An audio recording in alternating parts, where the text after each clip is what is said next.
আলোচনার সূচনায় কোরআনে কারীমের গুরুত্বপূর্ণ একটি সূরা সূরাতুল হুজরাতের শেষ দিক থেকে ছোট্ট একটা আয়াত আমি তেলাওয়াত করেছি। এই আয়াতকে আমি সামনে রেখে কিছু কথা আমি উপস্থাপন করতে চাচ্ছি। আল্লাহ রাব্বুল আলামিন সকলের আগে আমাকে আমল করার নিয়তে বলার এবং আপনাকেও শোনার তৌফিক দান করুন। একটু জোরে বলি আল্লাহুম্মা আমিন। আর একটু জোরে বলি আল্লাহুম্মা আমিন। আমরা কোরআন শুনতে এসেছি, আমরা ভাগ্যবান। আমরা কি কোরআন শুনতে আসা, কোরআনের দল করতে পারা, কোরআনপন্থী হওয়া, এটা কি সবার কপালে জোটে? সবাই কি এরকম হতে পারে? আবু জেহেলদের দলে লোক আছে না নাই? হামানদের দলে লোক আছে না নাই? আমরা কোন দলে থাকবো? কোরআনের দলে। কিসের দলে? এসো এসো এসো দলে দলে সব, এই যে কোরআনের উৎসব। এসো এসো এসো দলে দলে সব, এই যে কোরআনের উৎসব। কোরআনের কথা বলে আল্লাহর দল, এই পথে যারা চলে তারাই সফল।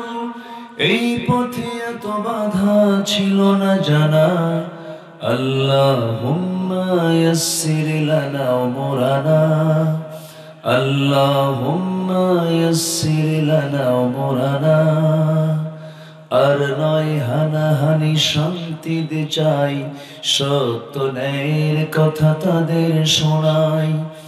দুর্বল ভীরু নই, গাজী বা শহীদ হই, জান্নাত পেতে চাই শেষ ঠিকানা। আল্লাহুম্মা ইয়াসসির লানা উমরানা। এসো এসো এসো দলে দলে সব, এই যে কোরআনের উৎসব। কোরআনের কথা বলে আল্লাহর দল। কার দল? কার দল? কিন্তু সেই দল করতে গেলে বাধা আছে না নাই? আছে। সেই বাধায় আমরা কি থমকে দাঁড়াবো? মুসরে যাব? হতাশ হব? নিরাশ হব? বুক দেব, পিঠ দেব না। ঠিক কিনা? মুসলমান এক জবানে চলে। কয় জবানে? মুনাফিক ওর জবানই তো ঠিক নাই। সম্মানিত ভাইয়েরা, আমি আসতে একটু দেরি করে ফেলেছি। এই মাহফিল আসলাম আর একটু হয় ঝামেলা। এর আগে বৃষ্টি হলো, তাই না? কি যেন হলো, এরপরে আবার মাঝখানে কি যেন হলো, এরপরে মাঝে আবার আসছিলাম তো না, একবার কথা বলেছি। যাই হোক, আমি আজকে ও দুপুরবেলা লক্ষ্য করলাম আকাশের অবস্থা খুব খারাপ। টের পান না আপনারা? হ্যাঁ, আকাশের অবস্থা খুব খারাপ ছিল। কয়েক ফোঁটা পানিও পড়েছে, কিছু কিছু এলাকায় বৃষ্টিও হয়েছে। তো ভাবলাম আজকে আমার আব্দুল হাকিম ভাইয়ের এলাকায় যাচ্ছি, মনে হয় এরকম কিছু হতেও পারে। কিন্তু না, আল্লাহ আমাদের প্রতি রহম করেছেন, বলি আলহামদুলিল্লাহ। বৃষ্টি হলেও রহম, না হলেও রহম। আল্লাহ যেটা করবেন এটাই আমরা খুশি, বলি আলহামদুলিল্লাহ। সম্মানিত ভাইয়েরা, সূরা হুজরাত থেকে আমি তেলাওয়াত করেছি। আমি এই আয়াতকে সামনে রেখে কিছু কথা বলবো। আমরা যারা এখানে বসে আছি, আমরা সবাই ঈমানদার। আমরা ঈমান এনেছি কার উপরে? আসতে বলবেন না, কার উপরে? কোনো সন্দেহ লাগে নাকি? সংশয় লাগে? আল্লাহ আছে না নাই? কোথায় আছে? ওহুয়া মাআকুম আইনামা কুনতুম। তুমি যেখানেই থাকো না কেন, আমি আল্লাহ তোমার সাথে আছি। যেরকম সুবহানাল্লাহ। কিন্তু আল্লাহ তাআলার নির্দিষ্ট একটা আসন আছে। ওয়াসিআ কুরসিয়ুহুস সামাওয়াতি ওয়াল আরদ।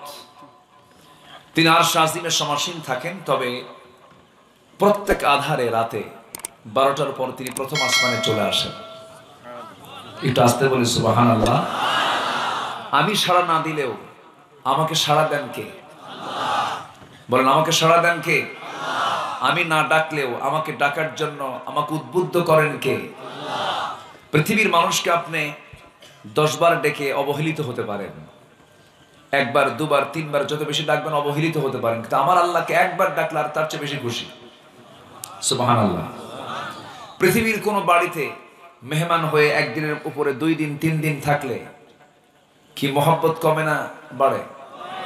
কমে যায়, মেহমানদারি থাকে না। কিন্তু আমার আল্লাহর ঘর মসজিদে যত বেশি যাওয়া যায়, এটা আল্লাহর সঙ্গে মহব্বত কমে না বাড়ে? বাড়ে। সন্তান যদি বাপকে বারবার আব্বা আব্বা বলে ডাকে, বিরক্ত হয় না? বিরক্ত হয় না?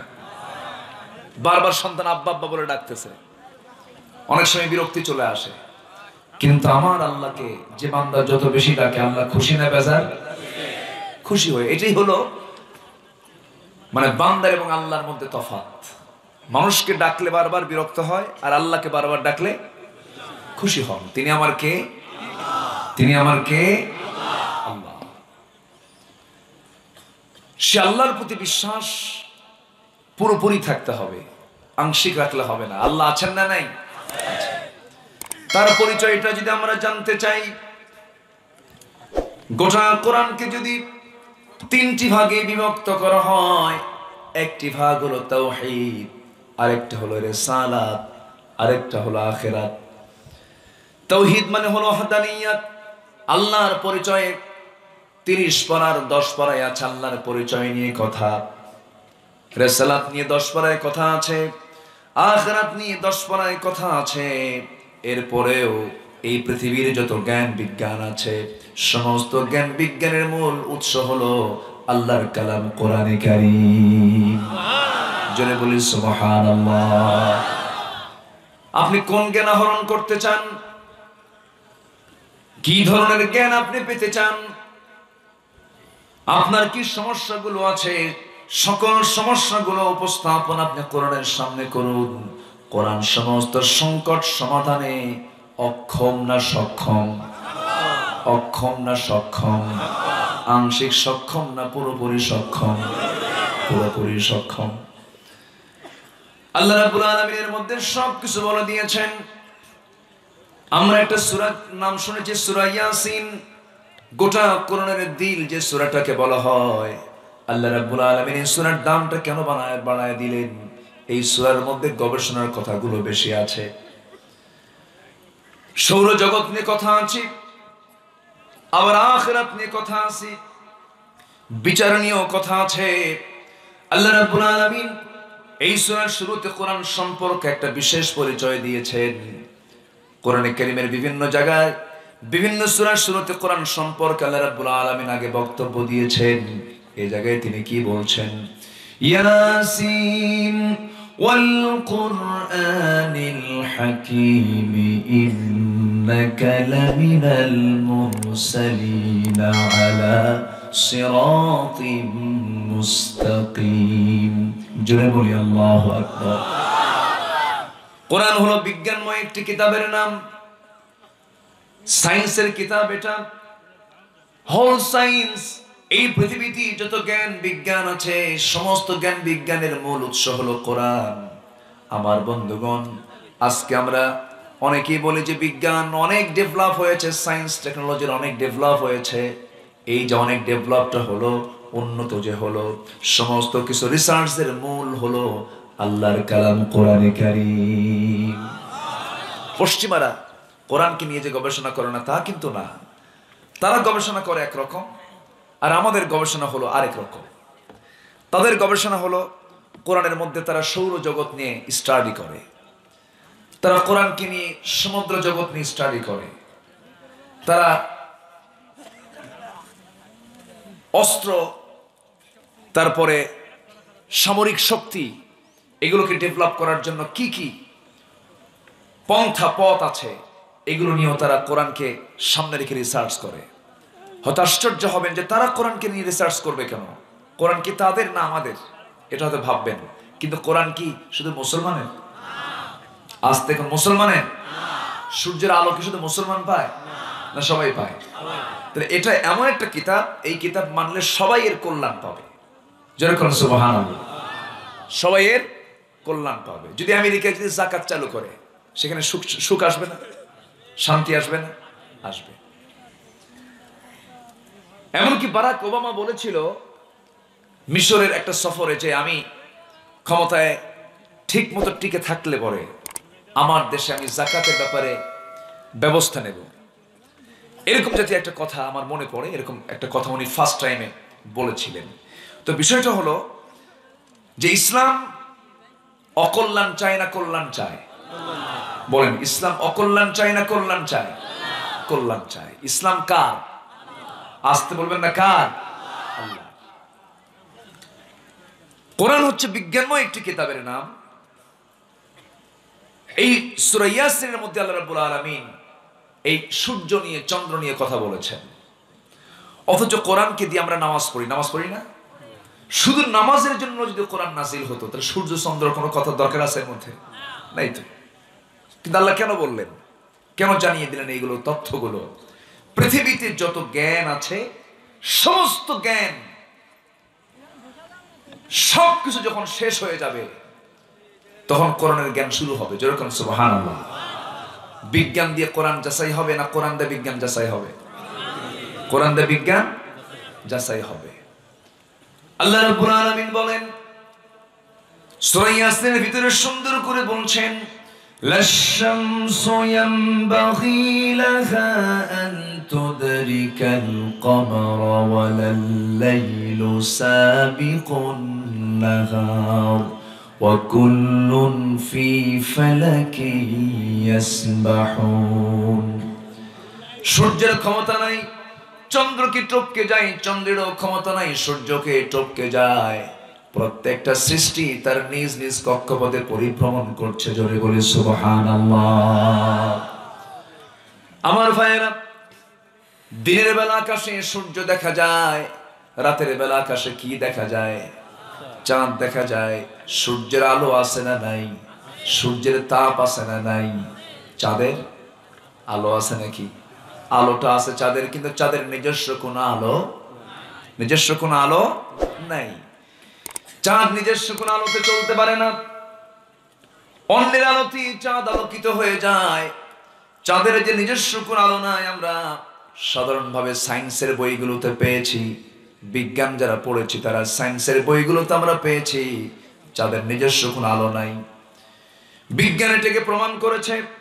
কিন্তু ওই সায়েন্সের বইগুলোতে যেখানে লেখা আছে চাঁদের নিজস্ব কোনো আলো নাই, এটার তত্ত্বসূত্র কোথায় পেয়েছে, এটা গবেষণা করে কোন কিতাব থেকে পেয়েছে, এটা কিন্তু সেখানে লেখা নাই। অথচ বিজ্ঞান 50-100 বছরের মধ্যে তারা প্রমাণ করেছে চাঁদের নিজস্ব কোনো আলো নাই। কিন্তু আল্লাহ রাব্বুল আলামিন চাঁদের নিজস্ব আলো নাই এই তথ্য আজকে থেকে 100, 200, 300, 400, 500 নয়, হাজারও নয়, 1500 বছর আগে আল্লাহ রাব্বুল আলামিন তা জানাইয়া দিয়েছেন। এখন বলেন, বিজ্ঞানকে আবিষ্কার করেছে না চুরি করেছে?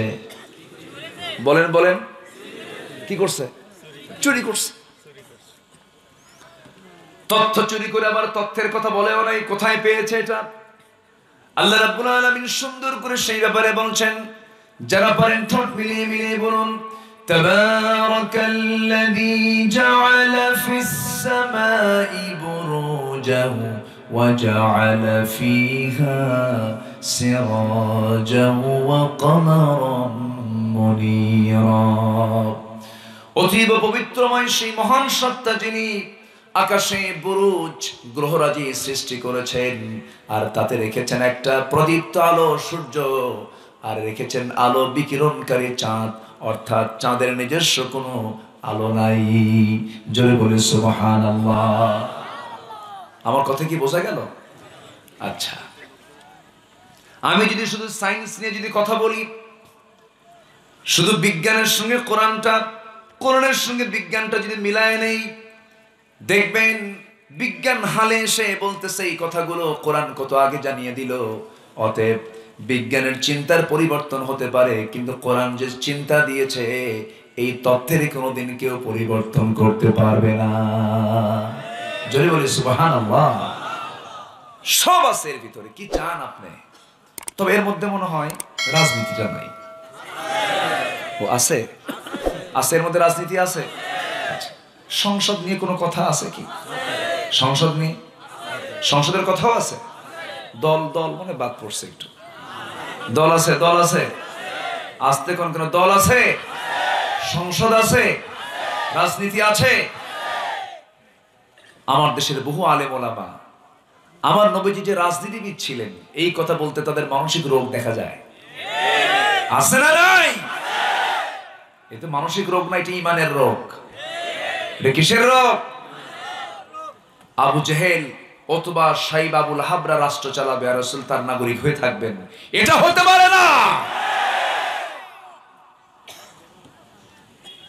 সম্মানিত ভাইয়ের, অনেক কথা আছে, আস্তে আস্তে করে বলবো। আজকে সময় আমাকে দিতে হবে আপনাদের। সবাই সময় দিবেন তো? আমাকে দিবেন তো সময়? জোরে বলি ইনশাআল্লাহ। আর একটু জোরে বলি ইনশাআল্লাহ। আমাকে সময় দিবেন ইনশাআল্লাহ। আমি আজকে প্রাণ খুলে দেখো, যেহেতু চতুর্দিকে ফাঁকা, মৃদুমন্দ, the gentle breeze is blowing, দেখেন কত সুন্দর মৃদুমন্দ বাতাস বহিতেছে, গাছ ছুঁয়ে যাচ্ছে, চতুর্দিকে ফাঁকা, মাঝখানে আমরা বসে আছি, চতুর্দিকে নীরব, এটি নিঝুম রাত্রি, আমরা বসে এখানে কোরআনের বয়ান শুনছি। এত সুন্দর নীরব পরিবেশ তো জীবনের কিসমতে নাও তো জুড়তে পারে, তাই না? আসুন আমরা নীরবে একটু শুনি, সুন্দর করে আমরা একটু বোঝার চেষ্টা করি, তাহলে কোরআনে সব কিছু আছে। আছে না নাই? আছে। কিন্তু অনেকে বিশ্বাস করেন যে নামাজ আল্লাহর নিয়মে পড়ব, সমাজ যেভাবে চালাই, এরকম চেতনার কিছু লোক আছে না নাই? আছে। কিন্তু সমাজটাও চালাতে হবে কার নিয়মে? আসতে বলেন না, কার নিয়মে? নামাজের মধ্যে যদি কোনো ইমাম 2 রাকাত নামাজকে 3 রাকাত করে, সহ্য করবেন? কি দিবেন? লোকমা। লোকমা দিয়েও কাম হচ্ছে না, তাহলে কি করবেন বলেন? আচ্ছা, ইমাম সেজদা 2 বার দিতে হয়, সেজদা 3 বার দিল, মানবেন? কেন? সব তো বেশি হওয়ারই কথা। হবে কাম? হবে? হবে না। সেজদা কয়বার দিতে হবে? 2 বার। কিন্তু 3 বার যদি দেয় তাহলে কি হবে বলেন? নামাজ হবে?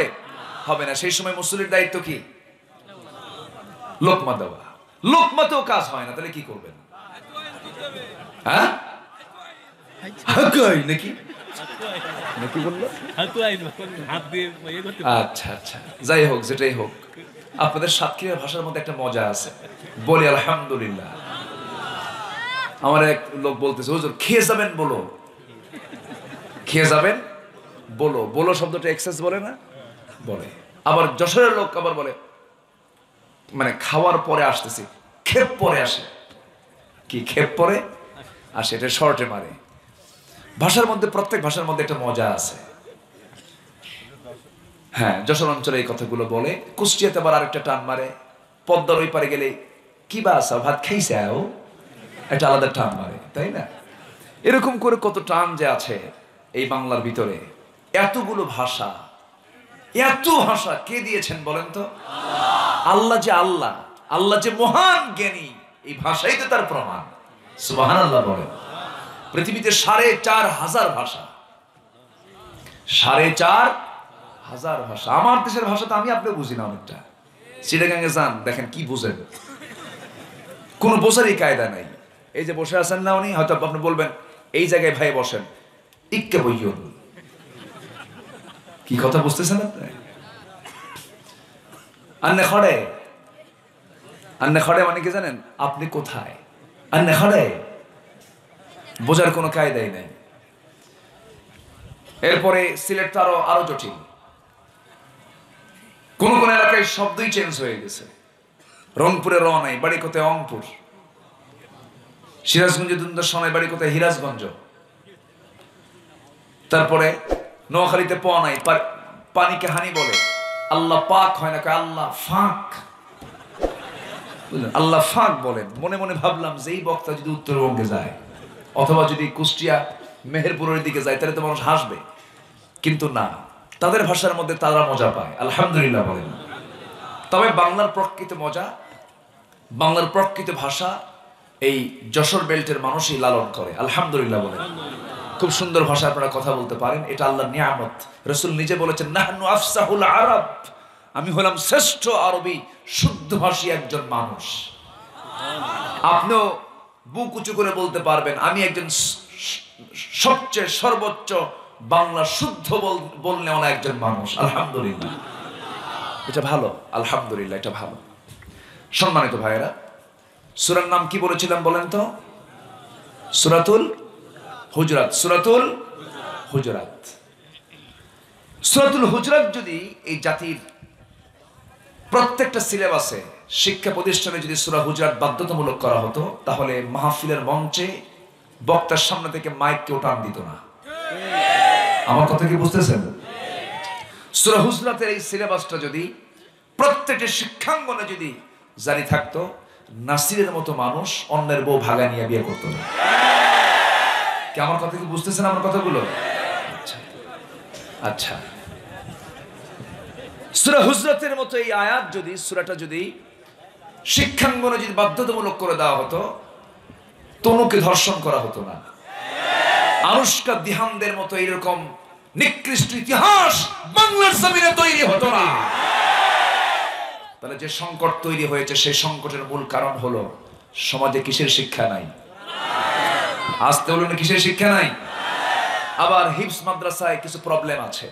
আমি আজকে সামাজিক যোগাযোগে খুব এটা ভাসতেছে, আজকে দেখলাম এক শিক্ষক ছাত্রকে পিটাতে পিটাতে সে নিজে ঘেমে গেছে, গায়ে যত শক্তি আছে পিটাচ্ছে। আবার কিছু অভিভাবকও আছে, শিক্ষকদের বলে আসে, আপনার চামড়া আর আমার হাড্ডি। মানে বোঝেন নাই? ছাত্র শিক্ষকের হাতে দিয়ে বলে যে চামড়া আপনার আর হাড্ডি আমার, পিটায় সোজা করবেন। সম্পূর্ণ রং আইডিয়া এগুলো। কোন শিশুকে মারা যাবে না। হিফজ মাদ্রাসা আমি সম্মান করি অবশ্যই, কেন? ঠিক আছে, শাসন করবেন তাও ঠিক আছে, কিন্তু শাসন করা তারই মানায় সোহাগ করে যে, ঠিক কি না? শাসন করা তারই মানায় সোহাগ করে যে। আপনি পিটাতে পিটাতে চামড়া তুলে ফেলবেন, আপনি তাকে মানসিক রোগী বানাবেন, এগুলো শিক্ষক নয়, শিক্ষক নামের কলঙ্ক এগুলো। আপনার সন্তানকে আপনি এরকম করে মারতে পারবেন? এগুলো করা যাবে না। শাসন হবে। আমার নবীজি কোন সন্তানকে প্রহার করেছেন এমন কোন রেকর্ড আছে? কোন রেকর্ড নাই। বরঞ্চ রাসূল বলেছেন, যে ব্যক্তি ছোটদেরকে স্নেহ করবে না, সে আমার উম্মতি না। সে আমার কি না? উম্মতি না। এজন্য পিটায় শাসন না, আদর করে শাসন। মৃদু হালকা হুলকা কিছু হয়তোবা আপনি শাসন করতে পারেন, একটু ভয় দেখাতে পারেন, কিন্তু এর মানে এটা না যে তাকে মানসিক রোগী বানায় ফেলবেন, এমনটা করা যাবে না। বরঞ্চ ছাত্রকে মাদ্রাসা থেকে বাড়িতে নিয়ে আসলে সেই ছাত্র মাদ্রাসায় যাওয়ার জন্য পাগল হবে। কি কথা কি বোঝা গেল? বাবা আমাকে মাদ্রাসায় রেখে আসো, আমি মাদ্রাসায় যাব। কিন্তু কিছু কিছু প্রতিষ্ঠান এমন আছে, ওই মাদ্রাসা থেকে একবার বের হলে বাড়িতে আসলে বলে, বাবা আমি ওই মাদ্রাসায় যাব না। এরকম হয় কিনা বলেন? এই ভীতি বাচ্চার ছোট্ট কোমল কচি হৃদয়ে ঢুকানো যাবে না। এগুলো আমরা খেয়াল করার চেষ্টা করব, জোরে বলি ইনশাআল্লাহ। আমি এই কথাগুলো কেন বলতেছি জানেন? খুব ইমার্জেন্সি বিষয় তো, এগুলো মিডিয়াতে চলে যাবে, কথাগুলো সরে পড়বে আমাদের মুখ থেকে, খুব কথাগুলো খুব দ্রুত মানুষের সামনে সরে পড়ে যায়। এই জন্য আমি কথাটা একটু বলে ফেললাম। গোটা দেশবাসীর যত শিক্ষকরা আছেন, যারা হিফজ মাদ্রাসাগুলো, কওমি মাদ্রাসাগুলো যেগুলো আছে, এটা তো আমাদের চোখের মণি, এরা ইসলামকে লালন করছে, ভালো কথা। কিন্তু অসভ্য কিছু আছে না নাই?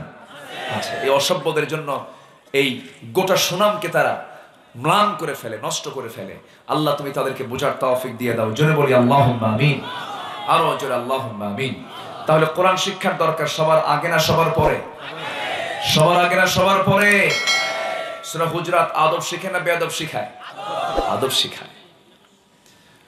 কোরআন বান্দাকে আদব শিখায়। যে সূরাটা আমি নিয়েছি, সূরাটা জাতির জন্য এখন দারুণ দরকার। আজকে স্নেহ বলতে কিচ্ছু নাই, শ্রদ্ধা বলতে কিচ্ছু নাই। আপনি মসজিদে যাবেন, ইমাম মুসল্লিকে ধমকায় না মুসল্লি ইমামকে ধমকায়? হ্যাঁ, ভালো কাম না এটা? ভালো ভালো কাম এটা। ইমাম সাহেব নাকি আপনি? আচ্ছা ঠিক আছে। আবার আপনি মনে কিছু নিয়েন না। ইমাম মুসল্লিকে শাসন করবে কখন? উল্টা মুসল্লি ইমামকে শাসন করে ফেলে। মসজিদ কমিটির সমস্ত পদগুলো দখল করেছে যারা বেনামাজি। আসতে বলবেন না, আছে না নাই? দখল করতে করতে মসজিদের পদ শুদ্ধ দখল হয়ে গেছে। সভাপতি নিজেই নামাজ পড়ে না, 7 দিন আসে না। শুক্রবারে না আসলে পথ থাকে না, তাই না? শুক্রবারে না আসলে পথ থাকে না। শুক্রবারে চলে আসে, সারা রাত মদের বোতল টানছে, চোখটা লাল টকটকা।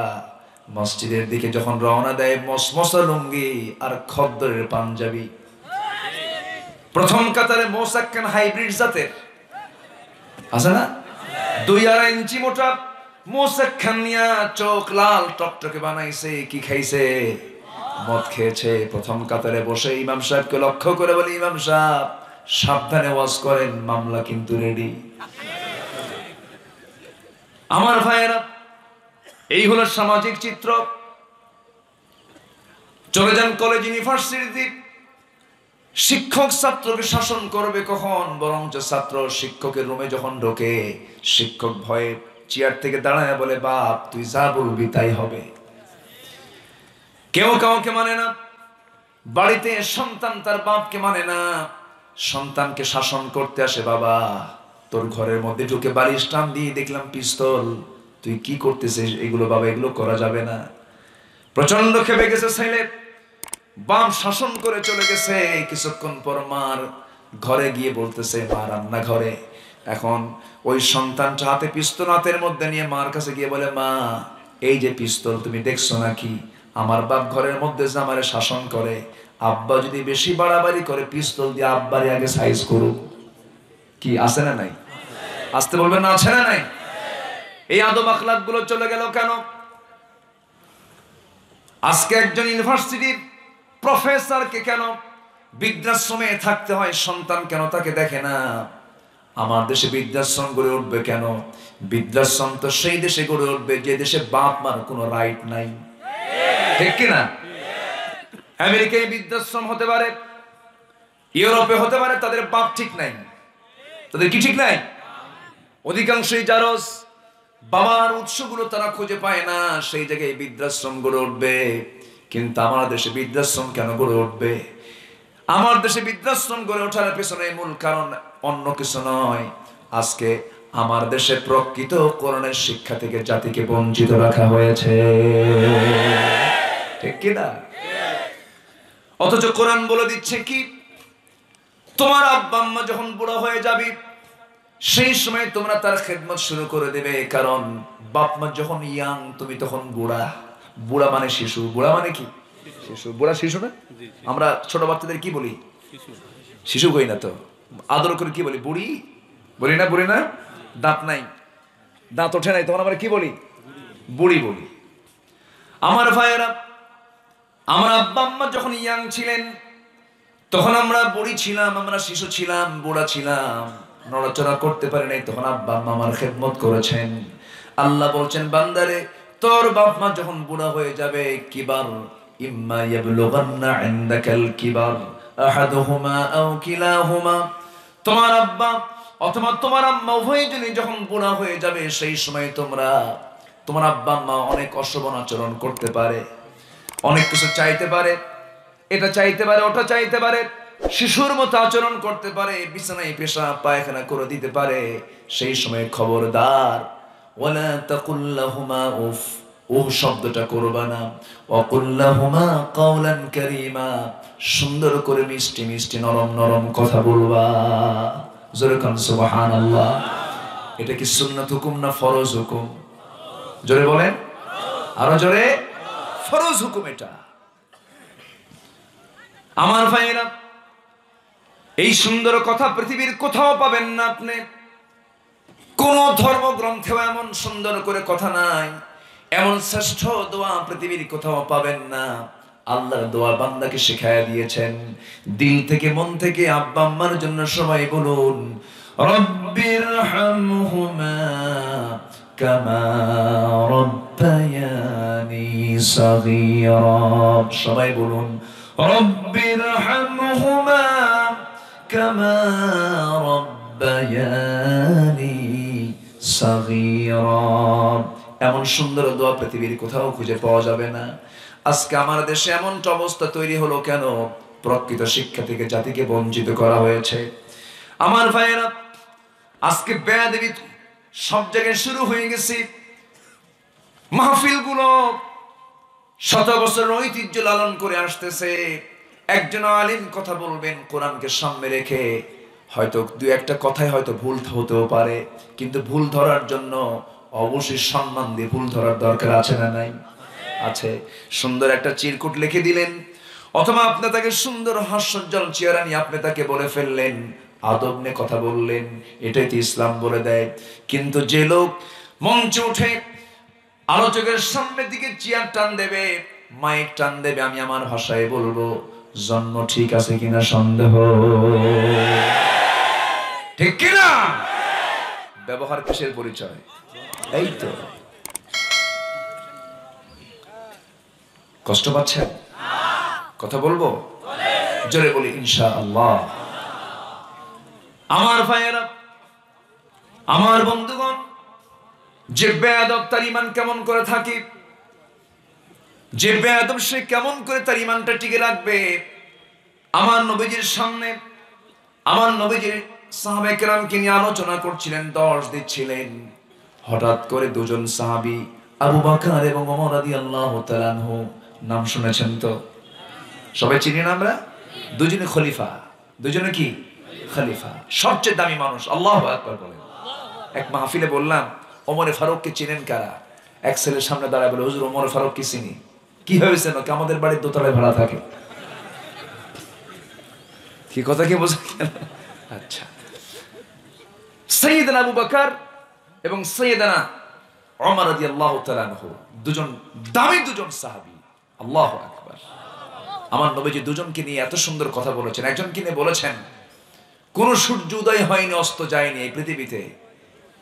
আল্লাহর পয়গম্বরদের পরে আবু বকরের চেয়ে শ্রেষ্ঠ কোন মানুষ এই পৃথিবীতে কেউ আসে নাই, কেউ আসবেও না। জোরে বলে সুবহানাল্লাহ। একদিন সব সাহাবীকে সামনে নিয়ে রাসূল বললেন, সাহাবীরা, আজকে তোমাদের মধ্যে কে রোজা আছো? কে আজকে দান করেছো? কে আজকে রোগীকে দেখতে গেছো? কে আজকে জানাজা পড়েছো? সবার হাত উঠলো না। সাইয়েদনা আবু বকর হাত উঠে বললেন, ইয়া রাসূলুল্লাহ, 4টা কাজ আমি করেছি। জোরে বলে সুবহানাল্লাহ। সম্মানিত ভাইয়েরা, আমরা আমলগুলো, নেক আমলগুলো অনিয়মিত করব না নিয়মিত করব? নিয়মিত করব। একটা রোগীকে দেখতে গেলেও সওয়াব আছে না নাই? আছে। হিংসা করা যাবে না, প্রতিবেশীকে ঠকানো যাবে না, আত্মীয়দের হক নষ্ট করা যাবে না। সম্মানিত ভাইয়েরা, হ্যাঁ ইনশাআল্লাহ, কথা তো আজকে ফজর পাইছি, তো ফজর পর্যন্ত চলবে প্রয়োজন। রাজি আছেন না সবাই? সবাই রাজি আছেন না? হ্যাঁ, কোনো ওঠা উঠি নাই। জি, সম্মানিত ভাইরা, আমাকে বলতেছে হুজুর আপনি দীর্ঘ সময় কথা বলবেন। ঠিক আছে, আপনি যদি থাকেন আমার আপত্তি কি, প্রয়োজনে শহীদ হয়ে যাব। আচ্ছা, খুব ভালো, আলহামদুলিল্লাহ। কিন্তু এই এলাকায় ঢুকলি যে শুধু কেমন কেমন নাম যেন পাই। প্রথমে পাইলাম দেব, এরপরে কালী, এরপরে শ্যাম। ঠিক আছে না?